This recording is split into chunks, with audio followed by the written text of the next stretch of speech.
What's going on, Paisanos? V here. I just came back from the Columbus Regionals. 584 players, top 64, 10 rounds. Played Prank Kids because I really enjoyed this deck a lot. I had a great time playing at this event. This is the first time I actually played deck at all. Every time I had the deck, I built it. I practiced really myself. I didn't really have anyone to play against. And for the most part, I feel like I did really well. Now I'm going to go over the deck. I'm going to go over the main, side, extra, give you my round by round, and tell you what I would change in this deck that I felt like would have got me a lot more higher in this event. So right off the gate for Monster Prank Kids, obviously it's the full package, 3 Fancies, 3 Roxys, 3 Dropsies, and 3 Lampsies. This is pretty much the standard Prank Kids package. But what I felt like was a real MVP today was Danko Seka in the main. Yes, you don't have to play. I didn't play Reasoning because I played Danko, but nevertheless, this card was still a house. I felt like this card won me a lot of games, and if I opened a decent hand with Danko Seka, I was doing things. And I just felt like this card was absolutely incredible this event, and I'm definitely going to run it in future builds. Next, for hand traps, I only ran 3 Effect Veiler. Now, this card is really good, and I felt like this card's better than Ash because you play against any Orcus variant that runs like Saryuja, anything like that. You can stop Saryuja in general, but I don't know, I felt this card was really, really amazing, and I'll definitely consider running this again. I don't know, I might change to go to 2 Ash, 2 Veiler, but I'm definitely going to keep Veiler, like Veilers in this deck. I only play 1 Invocation.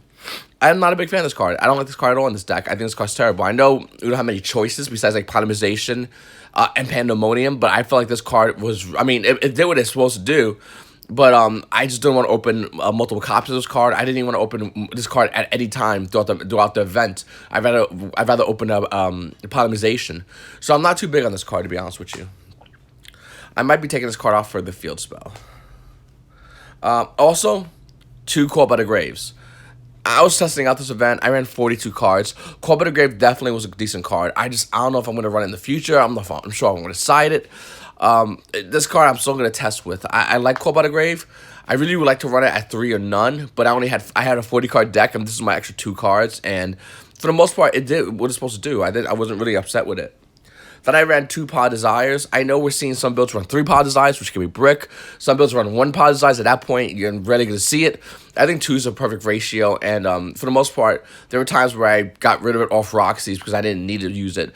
I just wanted, it was an extra card that if my hand wasn't as good, it helped fix that. So it was not bad, actually. Then for some Prank Kid spells, I ran 3 Pandemonium, 3 Prank Kids Place, and 3 Prank Kids Pranks. To be honest with you, I kept siding out the 3rd Prank Kids Place, and the reason why is because you run 2 Terraformings, so we don't need to play a 3rd Prank Kids Place. I rarely wanted to have 3 in, to be honest with you. I might consider taking this out. I think 2 Terraforming with the 2 Prank Kids Place is more than enough. As far as pranks, this card's amazing. As far as Pandemonium, it's amazing. I've been watching a ton of deck profiles online, and I'm seeing people take out the Prank Kids Pranks, which I just don't agree with. Cutting it down, should I really say. Cutting down Prank Kids Pranks to 2, and I just don't agree with that. I think this card's great at 3. We also play 3 Polymerization, obviously. I wish we could play 4. We play 3 Instant Fusions. This card's insane, and this card really makes the deck that much more better, and I felt like, definitely this card at 3 is helpful. A 1-for-1, since we don't want Reasoning, and a Prank Kids Plan. This card's really good. I kind of want to have this card at 2. I'm in love with this card. I know we see a lot of deck profiles that they run 1, and they say why they only even need to run 1 and why it's too bad, but I always like Prank Kids Plan, and it actually won me a couple of games. As far as the extra deck, it's relatively standard, but a little bit different from most different other extra decks. 2 Doodle-Doos and 2 Bow Wow Barks, 1 Rip Brown Roaster, 1 Battle Butler, 2 Rocket Rides, and I run 2 Weather Washer. Now, a lot of my opponents were siding DD Crow against me, and I felt like every time, or Call by the Grave, and a couple of times they called by the Grave my Weather Washer, but I had the second one. You see, playing pure Prank Kids is what I did, and I felt like you need a 2 on. You need to have 2s, at least 2s, on all your extra deck monsters besides your big boss monsters. And that's what I personally did. And I felt like it was the right choice, and it definitely was for me throughout this event. Playing 10 rounds, I got DD Crowed a lot, and a lot of players that knew how to play against this deck definitely hit Weather Washer. This was the card that was getting banished all the time by Call by the Grave, DD Crow, and my opponent not thinking I had multiple copies. So when I went to the second one, they had a weird look on their face, but it definitely helped me win the game. I also played Totally Awesome, and I felt like I as much as I love this card, this is the right card to make. Even though Totally Awesome is a great card to open with, Abyss Dweller is just better. I started realizing that at the end of this event, how I should really go blind Abyss Dweller, and the reason why is because it stops almost every deck in the meta, including the mirror match. And how and this is the difference with the mirror match, by the way. If you play against a mirror match and you go first, you end with a Abyss Dweller board, and the reason why is because your opponent can't do much, and you just get over on them at that point. You have Abyss Dweller, you're probably gonna win that match. Abyss Dweller plus 500 with the Prank Kids place because you brought a fusion, even better. But going back to it, guys, I really felt like I went to Totally Awesome more than I should, and I really should have went into Abyss Dweller. And I had to go into Abyss Dweller more. I honestly, truly felt like I would have been a lot higher in the matchups. Then I ran also a Boar Sword, a Boar Load, and a Nightmare Griffin. I don't run a Thunder package, but I still feel like Nightmare Griffin was a great card. And even though I never brought out this event, in theory, it's still a good card. And this is just an extra slot. You can't change it out. But I'm personally going to keep Nightmare Griffin in because I had a lot of opportunities to go into the card, even though I didn't really go into the card because I was already winning. But I don't know, I'm still gonna test it out, and I still feel like it's a pretty good card. Alrighty, so up next, what we have here is the side deck. 2 Twin Twisters. This definitely should have been 3. I felt like this card, every time I side this card in, I wish I had a third when I put it into the side. I'm definitely gonna put this to 3. 2 DD Crows. I sided this in a lot, and my mistake was I'm playing 3 Veiler. But my other only hand trap in my side deck is DD Crow for the most part. I have another one kinda, but this card should have also been at 3 instead of just having it at 2. By the way, sorry about the glare, boys. Up next, 3 Tops. This card's amazing, and it's always a must-have side. Depending on your matchups, if you're not playing a deck with back row, these are your Denko Sekkers. 3 Artifact Lancier, which actually helped me win one game. The card's still good. You gotta play it no matter what. There's going to be 1. I don't like this card. I know some Yu-Gi-Oh! Players will be like, well, man, you know what, V? The card's good. It's great. You know, it definitely sees play, but it's situational. And for that, I think I would take out this card and put in more cards that are more streamlined to play against a majority of decks. I don't think they're going to be one's a bad card. I just think there are better cards out there. And 2 Gamma Seal. Never played against Strikers at all throughout this whole event. But I did put Gamma Seal in, but I never saw it, unfortunately. So round 1. I played against 2 Dracos, and it was really Denko Sekka's match round 1. I played against 2 Dracos. Game 1 he sets 4 pass. I think he had a 2 Draco monster. I go first. I summon Denko. I Polymerization, and there goes that game. Game 2 he sets 5. Has the field spell out, Dragonic Diagram. Sets a 2 Draco monster. I summon Denko Sekka, and I proceed to win.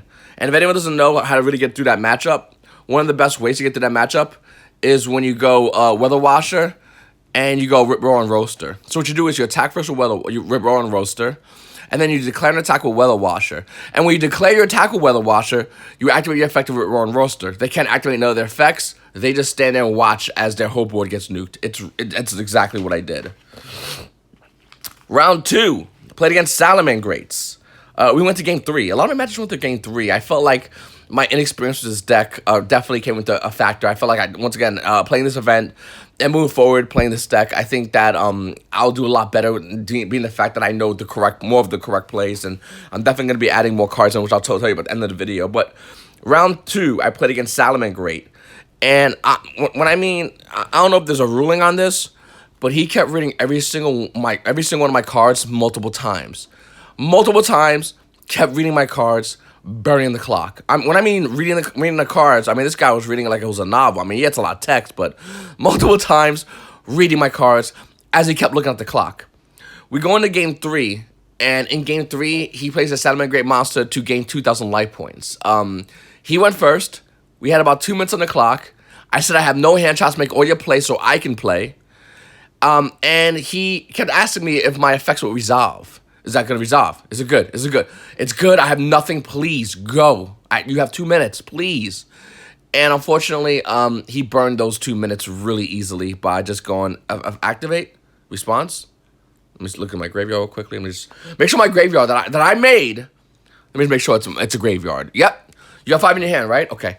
Let me just think about this play. Let me think. Okay. One play. Let me just read. Let me see I just want. Okay. And he would do that. And I felt like I was stalled out, to be honest with you. He was a nice guy, but I definitely felt I was stalled out. Also, in game 2, I basically had him.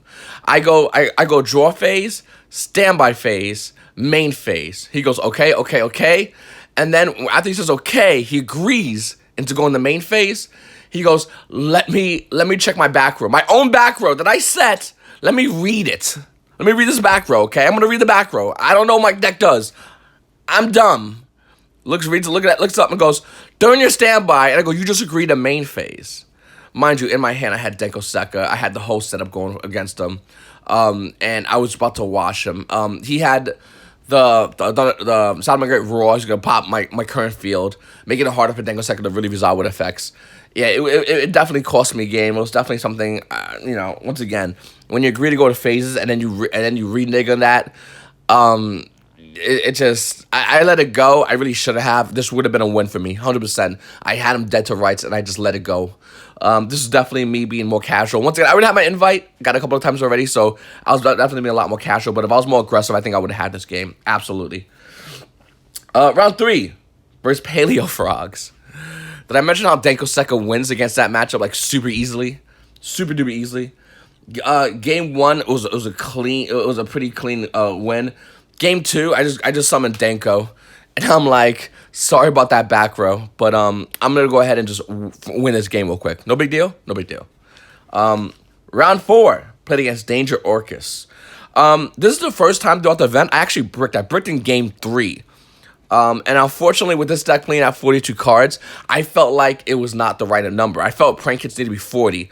I thought by playing 2 Potted Eyes, I can get away with playing 42, but I just don't like that ratio in this deck. I think with this deck, with the high amount of bricks, we need to play more consistent cards, and moving forward, I'm going to be playing this deck at 40. I don't know how I'm going to do it, but I think I'm going to be doing it because we need a clean 40 to get the right cards in our hand. Round 5, I played against Zombie Danger. One game went quickly. Game 2, he brought that Structure X Zombie monster that came out with a field spell and just completely ravaged me. And then in game 3, I had more life points. The clock was ticking down. I had a better board. Time ended, but one thing with prank hits, I made sure to end time with at least me going, hey, even though time ended, even though I'm higher on life points because my monster effects, I still had plays. I don't know what you had, but I know I had a lot left in me. Round 6, I forgot what Salamangreats. I'm not sure if I won or lost. Oh, I won that match. I'm sorry. I won that match against Salamangreats. That's what I wrote. It was Salamangreats. It was an average win. Round 7 was a tie. He won game 1. I won game 2. We went into game 3. I instant fusion, did my full combo, obviously Dropsies and Lampsies resolved. Time's unfortunately caught in the round, and this was an honest tie. I didn't know I had 2 ties, or I had 1 tie. That's weird. Anyway, that's really weird, actually. Anyway, time was caught in the round, and what had happened was, he goes, hey, I won, you instant fusion. I go, you gotta read these cards, my guy. That's a weird one. I thought I won that match. Anyway, round 8. Lost against Trickster Sky Strikers. Lost game 1 quickly. He got me down to 200 life points. I had a clean field, and then I open bricked. Game 2, I won comboed off, and I should have won instantly, but I left him on 200 life points. Once again, that was my mistake. And game 3, draw combo. It happens. There's nothing I could have really done, unfortunately. I don't play Ash, which is a card moving forward I think I'm going to consider playing. And draw combo got me. Round 9, played against Salamangreats, I won. I mean, and the thing about this guy was a very nice guy. I should have given him the win. Yeah, but he was a very nice guy, and unfortunately, I was playing. If you watch my vlog about this event, which I'll have up soon, I was playing for Chinese food, so I couldn't. Unfortunately, he was a really nice guy. Round 10, I'm playing against this guy, and he praised before the match. He was pretty cool in the beginning of the match. He was one of those guys that are cool in the beginning of the match, and towards the end of the match, was really angry and aggressive, and really just I don't know other way to say it, just really, really, really a prick about everything. And I get it. You know, even though I said that, I'm gonna be honest. I get why he was in that mindset. But yeah, no, it's I totally get it, man. It's weird, but yeah, I guess so. That happens. And when I'm winning, when I'm getting a full combo, once again, Denko Sekka. Putting this when my opponent goes first, and I open a package with a Denko, which is relatively easy to do. It's a hit or miss with bricks, but this is relatively easy to do. I would summon Denko, and I would full combo them, and they would have nothing. They would have a hand trap, but for the most part, they would have nothing else, and that's what would win me a lot of my matches. So, if you guys are looking to play this deck, please consider playing Denko. So, going back into this deck, looking at this deck, here's what I would do. I felt like I didn't need Phantasme at the beginning of this event. I was completely wrong. With having Phantasme at 3 in this event, I easily could have seen this myself doing better. Every match I played that, let's say I open a Veiler, had that Veiler been a Phantasme, I would have won that match a lot more harder. Moving forward, minimal, I'm playing 2 Phantasmes in my deck. I want to play 3, but minimal, I'm playing 2. I'm definitely consider playing Ash Blossom in this deck too. It's another phenomenal card. This deck has to be skinned down to 40 cards. Do not go over 40 because you want consistency. Denko Sekka is a phenomenal card. I highly advise anybody who is looking to play this deck, play Denko in the main. Every deck that cites Denko, they go, yeah, slide Denko, but what's it bad against? Orchid's variants, Thunder variants, that's an easy matchup for us anyway. We instantly win those matchups anyway because we run Borrowlord, Borrowed Sword, and we can easily just outgrind them. Denko's good against everything. Against Guru Control, Salamangreat, Sky Strikers, it's just everything. There's no wrong answer. There's no wrong answer whatsoever. I feel like Denko has to be in the main of this deck. It's almost a staple in my opinion. So that's my ideas and my opinions about this deck. I think once again, like I said, had I had extra data to fine tune this deck, had I had access to Thanos Dragon, I felt like I would have done way better. And to be honest with you, I might have lost 1 out of my 3 losses. And definitely would have won out that tie. No question about it. My opponent was linking all day long. I'm looking at my effect fail like if you were Thanos, the things we could have done. Anyway, guys, I really appreciate you, and I really appreciate you guys watching my video. Once again, also one thing I want to mention real quickly. The reason why I say effect failure, Thanos over effect failure, Phantasme over effect failure, because if you're playing against mostly Salamangreats, which I played a ton of, you go Phantasme against them. You draw into cards, and you draw into Denko Sekka.